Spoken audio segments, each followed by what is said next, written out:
자, 도출 부분에 대해서 한번 알아보도록 하겠습니다. 도출. 자, 도출을 정답으로 요구하는 부분이 나올 수가 있겠죠. 소프트웨어가 해결해야 될 문제를 이해하고 요구사항이 어디에 있는지, 그리고 어떤 방식으로 수집할 것인지, 이런 거를 확인하는 거죠. 이게 바로 우리가 도출이라는 단어를 씁니다. 도출. 자, 그러면 실제로 그 요구사항 도출 기법이 이제 몇 가지가 있는데, 우선은 이해관계를 분석해야 됩니다. 이해관계.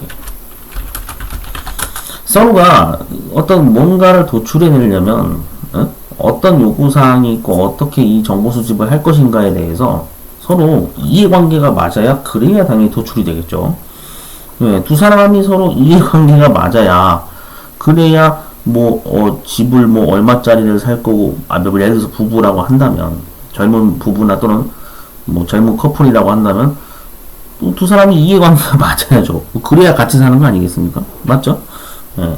그냥 안 맞으면 그냥 이혼하는 거죠, 이제. 자, 그 다음에, 브레인스토밍.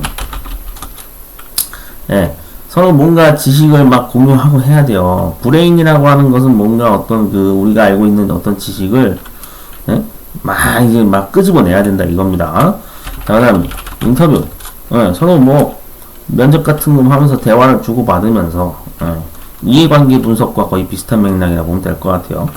문서 분석 및 검토. 자, 문서를 분석한다는 게 상당히 중요한 부분이거든요. 왜 그러냐면은, 제가 알기로는 일본 얘기를 잠깐 좀 들어서 설명을 드리면, 일본의 IT 업체에서는 가장 중요하게 여기는 게 바로 이 문서화가 가장 중요하다라고 흔히 강조를 하거든요. 보통 그런 걸로 알고 있어요. 일본 IT 쪽 회사에서는 저도 이게 들은 얘기인데, 우리나라랑 문화가 좀 다릅니다. 거기서는 이 문서로 만들어 놓은 어떤 요구사항 기술서 있죠. 문장으로 서술해 놓은 그런 문서를 오히려 더 개발자로서의 중요한 요소로 보통 이게 다룬다라고 업계에서 그렇게 얘기가 되어 있기 때문에 문서 분석 및 검토가 정말 중요합니다. 근데 맞는 말이긴 해요. 왜 그러냐면 여러분 한번 생각해 보세요. 예를 들어서, 자, 매장에서, 키오스크를 사용을 할 건데, 키오스크 도입을 위해서 뭔가 여러 가지 기능이 탑재되도록 요구할 수 있죠. 맞잖아요. 매장을 운영하는 업체 입장에서는 당연히 개발자분한테, 이 키오스크 우리 쓸 건데, 이것저것 기능도 이런 기능 들어갔으면 좋겠어요. 카드 결제 기능 들어갔으면 좋겠어요. 그 다음 QR코드 결제도 됐으면 좋겠어요. 그런 기능 요구할 거 아니에요? 그러니까 그런 다양한 기능들이 요구가 돼야 되기 때문에, 사실 이 문서 분석 및 검토가 정말 중요하다라고 해도 과언이 아닐 정도로, 중요한 부분이라고 할 수가 있습니다. 참고하시면 될 것 같아요. 자, 그 다음에, 포커스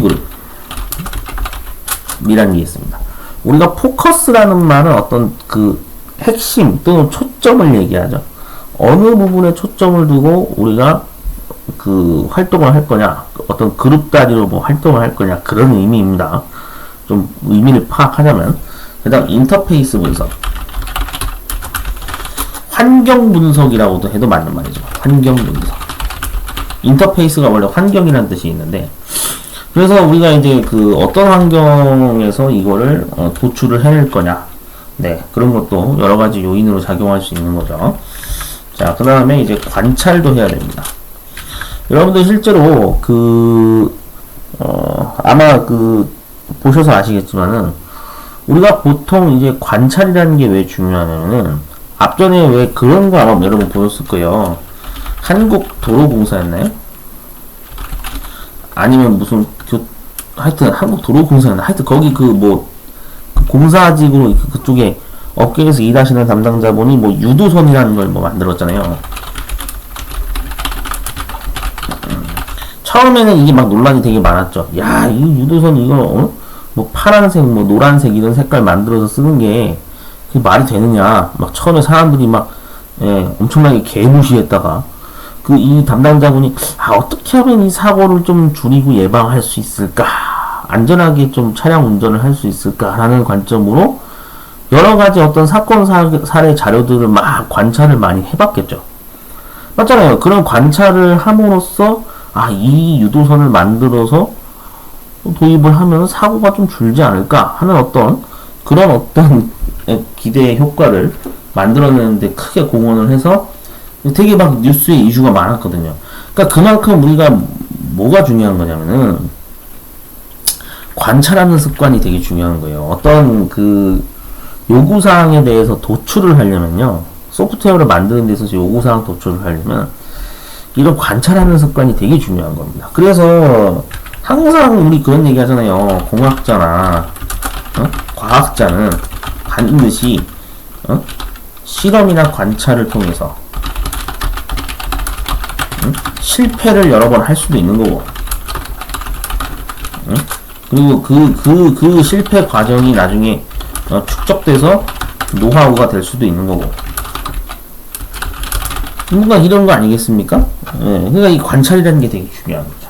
이해되셨죠? 그래서 관찰 과정이 있어야 됩니다. 그 다음 프로토타이핑. 자, 뭔가 프로토타입 모델이라는 걸 우리가 많이 이제 그런 얘기를 많이 하죠. 프로토타입이라는 거는 이제 그런 거예요. 모델, 샘플, 일명 샘플이라고 하면 될까요? 그러니까 뭐 견본품, 우리 왜 그런 얘기 하잖아요. 상품을 구매할 때, 아니면 여러분 뭐 어떤 뭐 아파트 구매하려고 뭐 아파트 뭐 저 보려고 뭐 분양 뭐 받으려고 그 전시장 같은 데 가잖아요. 그러면 뭐 내가 보고자 하는 아파트가 이렇게 생겼구나 해가지고 외관이나 어떤 그 주변에 조경시설 이렇게 맞춰놓은 유리관 안에 담겨있는 그 조형물 보셨죠? 모형물 작은 거. 그러니까 실제 아파트는 더 크기는 크지만 축소한 크기로 디자인된 그 샘플을 보고 이렇게 생겼구나 라는 걸 우리가 볼 수 있게 만들어 놓은 게 프로토타이핑이죠. 약간 그런 개념이라 보시면 될 것 같아요. 전본품? 이런 말도 많이 쓰는 것 같아. 자, 그 다음 이제 요구사항 워크숍이라는 게 있죠. 요구사항 워크숍, 우리 워크숍 가진다, 뭐 그런 얘기 많이 하잖아요. 뭐 그런 뜻으로 이제 쓰이고요. 그 다음에 이제 설문조사라는 것도 원래 해야 됩니다. 설문조사. 그래서 이 기능을 뭐 예를 들어서 뭐 한 달간 써본 결과 한 달간 테스트로 써봤더니 어떤 부분이 좋았고 어떤 부분이 장점이었고 또 뭐 개선해야 될 부분이 뭐가 존재한다더라. 뭔가 이런 설문조사 같은 게 있을 거 아닙니까? 이런 거를 당연히 도출을 해야 되죠. 그러니까 도출을 해야 되는 과정에서도 이런 많은 것들이 있다라는 거를 여러분들이 참고하시면 되게 좋을 것 같아요. 지금 제가 예시를 막 여러 가지를 들고 막 이렇게 하는데 진짜 여러분 단어 공부하시려면 이런 식으로 뭔가 현실적으로 우리가 알고 있는 그런 예시를 드는 게 학습이 잘 됩니다. 참고하시면 좋을 것 같아요.